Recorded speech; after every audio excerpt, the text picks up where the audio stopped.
Olá, amigos do canal, bem-vindos mais um vídeo do Dicionário do Investidor. Apesar de vocês estarem vendo esse vídeo por volta de umas 8 horas, eu tô aqui na madrugadona, ainda tá meio escuro e o sol começando a nascer lá fora, para eu trazer algumas novidades do relatório. Não vai ser uma leitura do relatório, tá, pessoal? Vou tentar fazer o vídeo mais curto, mais falando sobre as coisas novas do relatório de julho do DEVA 11. Bem direto ao assunto, ontem já fiz esse vídeo aqui, onde eu estou justificando para vocês a ausência dos DI News aqui no canal, que vão voltar mês que vem com tudo, né? Na verdade, semana que vem, né? E sem falar que ainda vamos ter na sexta o DI News pro Ventos. Não tô esquecendo deles não, né, tá, pessoal? Fiquem tranquilos, vamos ter isso tudo. Mas vamos dar uma olhada aqui no relatório de julho, só as atualizações. Como é que, Kiko, como é que a gente vê só as atualizações? A gente vai direto aqui na fala, onde a gente tem aqui falando sobre o resultado, né, a gente já sabia, né, foi 46 centavos por cota, pagos pagos em agosto, referente ao mês de julho, a gente já estava por dentro disso.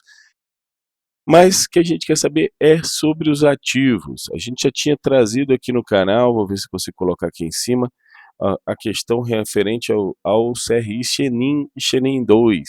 Do Conteminas e do Carvalho Oscar, a gente, Conteminas eu tinha visto em outros fundos imobiliários, e o Carvalho Oscar também no próprio relatório do HCTR11, né? Então não tem muita novidade, mas o que a curiosidade da gente é que é o Chenin, porque o Chenin é muita coisa, o Chemin é 9,75% do patrimônio e foi prorrogado por mais 30 dias as negociações, 30 dias o waiver, né?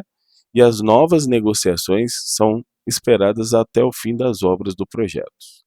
Os projetos de Franca, São Paulo e Araraquara, São Paulo, representam respectivamente 95,32% e 85,34% do progresso físico. Então, são dois projetos que são construídos e bancados por esses CRIs e que estão com dificuldade de pagamento. Só que eles deram mais 30 dias para novamente tomar as decisões. E nessas decisões, enquanto isso, vai tendo o bate-papo, as negociações com eles, né? Então vamos ver como é que vai ser. É muita coisa dentro da carteira. Falando do Carvalho Oscar, o Carvalho Oscar, todo mundo sabe, a empresa está bem, às vezes ela fica apenas sem liquidez, né? Sem dinheiro no caixa. Aí às vezes ela precisa vender alguma coisa para poder honrar com seus compromissos. E ela botou em dia, né? 1,64 PL, né? Então entrou um dinheirinho agora no mês de julho referente a ele. No 5 de julho efetuou o pagamento dos valores referente à remuneração dos meses de abril, maio e junho, e também o pagamento da amortização referente a junho de 2024. Vale ressaltar que o pagamento da remuneração devida em julho ocorreu na data prevista. Então o Carvalho Oscar botou em dia aquela inadimplência. Então diminuiu a inadimplência do DEVA 11. Kiko, mas o Shemin não pagando, não aumentou a inadimplência? Não, gente. A partir do momento que deu um waiver e prorrogou, ele entra em negociação. Ele já não é mais não é inadimplente. E falando em mais waiver, a con... pessoal, o waiver é da ideia de você estar não cumprindo algo no acordo, né? Nem sempre o waiver é carência de. Às vezes o waiver pode ser outra coisa, é uma mudança no acordo atual. Mas nesses casos aqui, a grande maioria dos waivers são carências. Foi concedidos a waiver para CRI Conteminas, 1,61% do patrimônio, visando a realização do pagamento de R$ 95.805 com juros referente ao mês de julho. A proposta foi aprovada em Assembleia, a reestruturação para o mês de agosto está em andamento, com a formalização pendente. Então, em relação a esses três CRIs, as coisas estão andando e sendo resolvidas. Estão andando e sendo resolvidas, e é problema sim, mas está sendo resolvido. Então vamos, inclusive o Carvalho Oscar já se resolveu. Mas aqui eu quero ver aqui ser resolvido, e eu acredito que pela qualidade da Chemin e das garantias desse projeto, talvez seja mais fácil do que outros problemas que a gente tem. Falando em outros problemas do DEVA 11, quanto ao gramado, em agosto foi concluída a obra de contenção do quilômetro 36 da rodovia RS 235. Com isso, o trajeto Canela-Gramado está sem bloqueios e com fluxo liberado nas duas pistas. E além disso, também tem aqui a questão das palavras do prefeito, aonde a postergação de impostos, colaborou com a postergação de impostos municipais por 90 dias, então ainda deu algumas. A taxa de ocupação está em 40%. Então, isso aqui a gente fala de Gramado por quê? Porque tem muitos CRIs que são ligados a Gramado, mas não falam nada sobre aqueles CRIs que tinham que voltar a pagar no mês de julho, se pagou ou não pagou.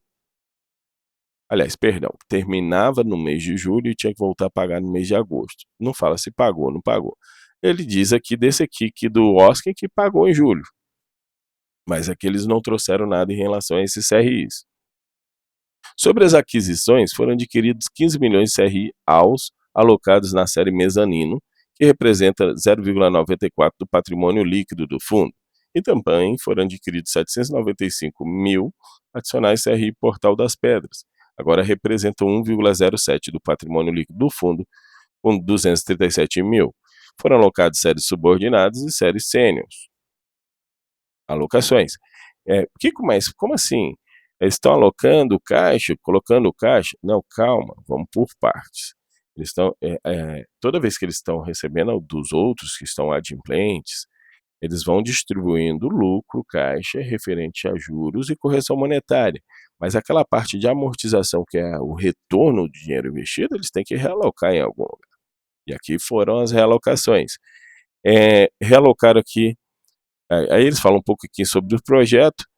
Esses projetos são da construtora incorporadora Scobin. A Scobin, ela tem mais de 40 anos, Scobin já tem mais de 40 anos no mercado, e quem é do Paraná aí já deve ter ouvido falar bastante dela.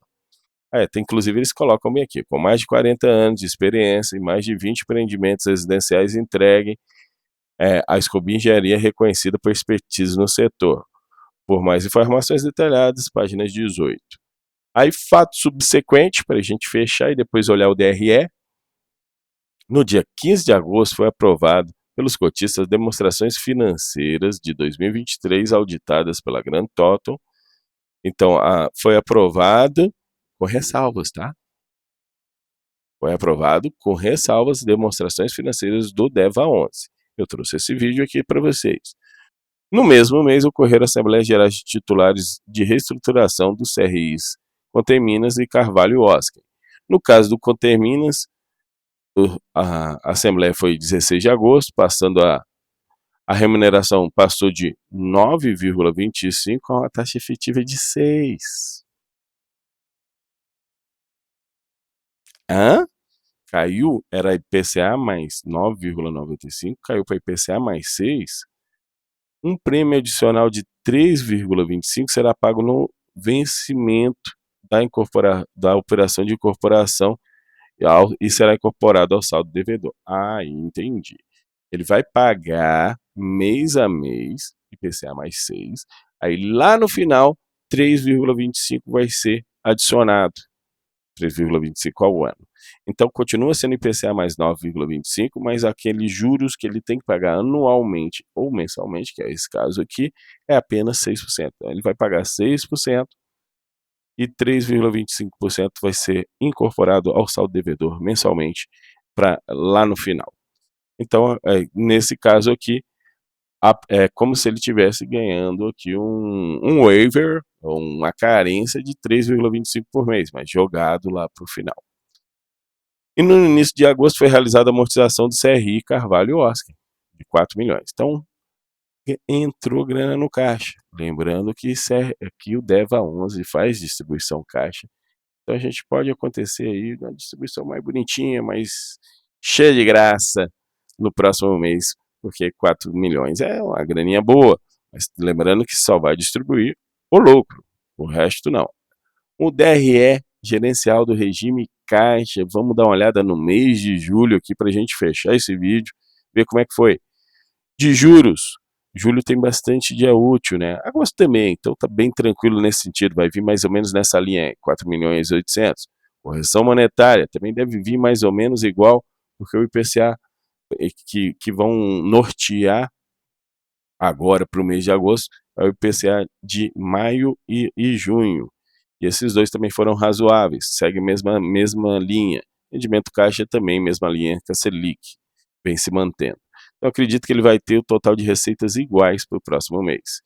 As receitas dos FIIs também deve se manter.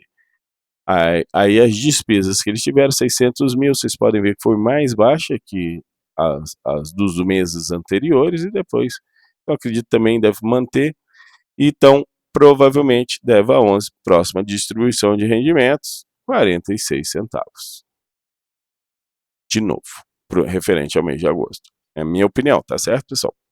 Minha opinião, próximo rendimento é isso. É um rendimento ruim? É um rendimento ruim de modo geral? Olha, tem gente que vai dizer que né? Mas para o valor da cota atual, quem pagou 100 está achando ruim, mas quem está pagando aí 30 e poucos está achando muito bom esse valor. Vai repetir esses rendimentos altos aqui, de 65, 68? Não, não vai repetir. Vai ficar aqui estável entre 43 e 46, minha opinião. Não tem isso aqui no relatório em lugar nenhum, tá certo? Pessoal, aí só para a gente finalizar a atualização, como é que está agora? Em dia 34,8%. Como é que estava isso no mês passado? Eu mostro o relatório do mês passado para vocês. 33,6%. 57 em carência e inadimplente 9,3. O que mudou aí? Então agora nós temos um aumento em dia, isso é bom, uma diminuição de inadimplência e também diminuição em carência de juros.